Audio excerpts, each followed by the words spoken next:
Week we talked to Leith Van Onselen, Chief Economist at the MB Fund and MB Super, macrobusiness.com.au, the best financial news released every day and commentary. And Leith is on the line. Are you well, mate?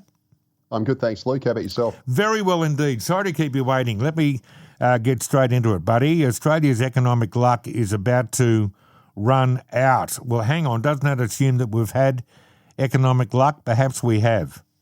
Yeah, well, we certainly have in one sense, and that's the federal budget. So Treasurer Jim Chalmers delivered his ministerial statement on the economy this week. And in that statement, he boasted that Labor has, quote, turned two huge deficits into two huge surpluses. And basically what he said was that, you know, when Labor came to government, the nation's debt, the public debt, was projected to absolutely balloon. We're coming obviously out of the pandemic where the government's has spent a lot of money.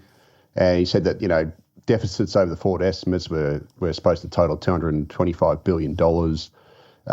Then Chalmers then claimed credit for the, quote, biggest ever fiscal turnaround in a single term.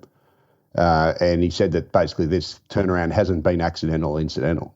So basically, you know, it was due to good management. Well, it's obviously not true. So, you know, the federal budget certainly has been kissed on the backside by a rainbow. Since the government came into office, estimated revenues over the forward estimates, which is a 4-year period, have been revised up by about $1/3 trillion. So it's a hell of a lot of money. But this isn't because of anything the government's done. It's not because of explicit government decisions on spending or taxes. Basically, the windfalls come about because of the Russia-Ukraine war, record levels of immigration, and obviously high inflation. So if we just look at those things individually, the Russia-Ukraine war basically drove up the price of everything that Australia sells to the world. So, you know, iron ore prices went through the roof, coal, natural gas.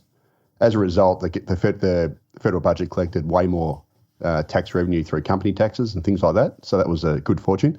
The problem with it is, Luke, Australian households have also suffered from that because we've been forced to pay higher gas and electricity prices, which we all, you know, have seen firsthand. Yep. And that's because, you know, the gas prices spiked, etc., after Russia invaded Ukraine. And we've also had higher inflation because that's fed into inflation. The federal government's also obviously delivered record levels of immigration. So this is the second factor. And what that basically did was it's increased the numbers of taxpayers paying tax. Obviously, you know, when you import 1 million migrants in 2 years, you're going to have more taxpayers. And what that meant is the federal government collected way more in personal income taxes. Now, the problem with that is that the federal government collects 80% of the nation's tax revenue. They got all the benefits from the immigration, but they've just pushed that costs onto the state governments. They've got to build the infrastructure, the public housing, provide the services, etc. It's also pushed the cost onto households because they've also created a deepening housing shortage. So we're paying more rents and that sort of thing. And finally, the federal government's benefited from the high inflation because that's pushed us all into higher tax brackets through bracket creep. There was also the expiry of the lower middle income tax offset. And what that effectively did was it pushed up average tax rates to record levels. And that meant that basically households got less and the taxman got more. And the worrying thing about this, Luke, is that these positive headwinds are either stalling or they're reversing. So iron ore prices are falling, inflation's obviously falling, and immigration's reducing, even though it's way too high. And Trump's China tariffs could also see, you know, reduced demand for Australia's commodities like iron ore, coal, etc., which will reduce company taxes. And this is coming at the same time as federal government spending or public expenditure is at the highest level in history at 27.3% of GDP. It's projected to keep going. The biggest driver of that is the NDIS. So the NDIS has grown by about 20% per annum. It's currently nearly $50 billion a year, and it's projected to rise to $100 billion in a decade. And what this has meant is that all this record government spending has effectively driven half of the nation's economic growth since 2015 and nearly 2/3 of it since 2018. It's also the government-related jobs, so stuff that's funded by government, has also driven nearly all of the nation's jobs growth in 2 years. Jeez. And yeah, it has. It's nearly all of it in the last 2 years. It's all been, you know, mostly NDIS related. So the private sector's, you know, basically flatlined.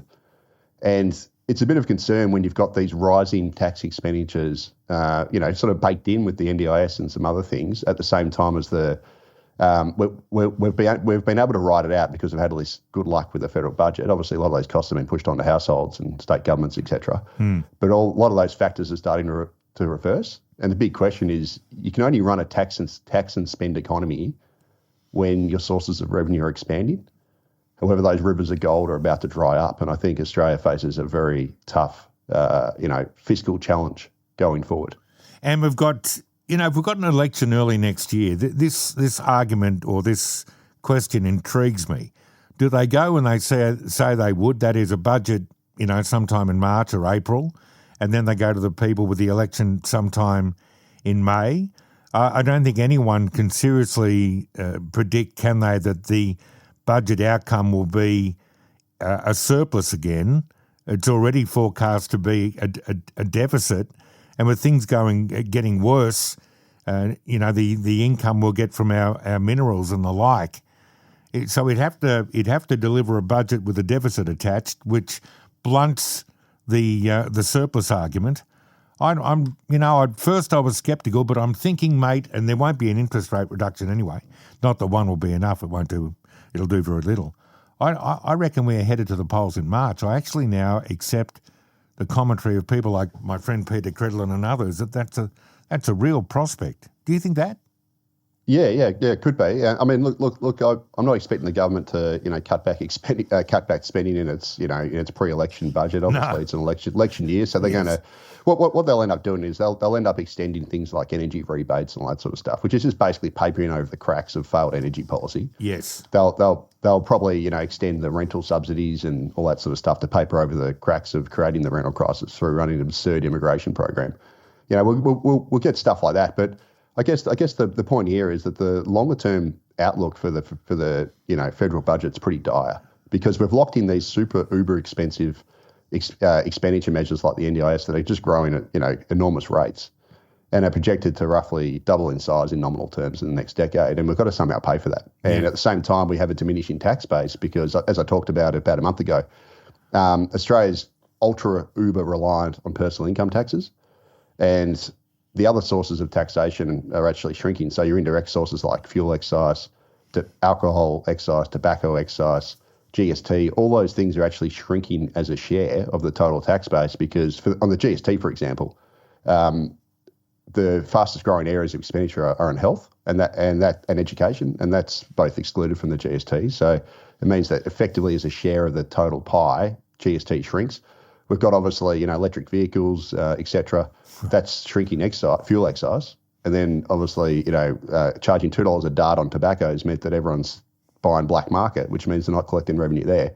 So effectively, the budget's become more and more reliant on personal income taxes, which is one of the reasons why the federal government keeps fire hosing in more migrants, because it's an easy way to grow the number of taxpayers, even though and if you don't spend on all the stuff we need, like infrastructure and services and things, you basically boil the frog and we end up going backwards living standards wise, but at least the federal budget gets bolstered.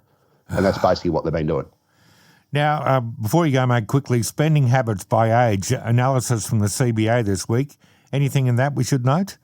Yeah, look, it's pretty dire actually. So they put out some analysis, and what it showed is that Australians age under 40 have cut back their expenditure hard, like in actual, not just accounting for inflation, they've just cut it back. They're spending less than they were last year.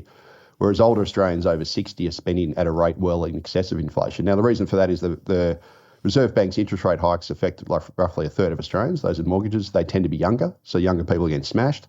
They're also getting smashed by the federal government's high immigration, which is then forcing up the cost of rents, which is also disproportionately impacts younger people, whereas the older cohorts of Australia tend to own the homes outright. So there's an 80% home ownership rate amongst retirees. Most of them own it outright. They're not impacted by the higher interest rates or higher mortgage rates or higher rents, and they tend to get higher returns on their deposits. So we've got sort of two Australias at the moment. If you're a mortgage slave or if you rent, you're getting hammered, and they're all cutting back on spending. But if you're older and you own your home outright, you're doing very well, and you're actually spending like a drunken sailor. And that's pretty much what this data showed. And what it basically tells you is the federal government's got to step in and help the RBA, distribute the load better across the economy through tax reform and all these other things. And also cutting back on immigration rather than just making the RBA, which has got one tool, interest rates, smash 1/3 of the population while the federal government then smashes the rest through absurd levels of immigration, which is pushing up the price of housing. Good to chat, mate. Have a good weekend. Catch you next week. Yeah, cheers. Thanks, Luke. Thank you. Macrobusiness.com.au. This podcast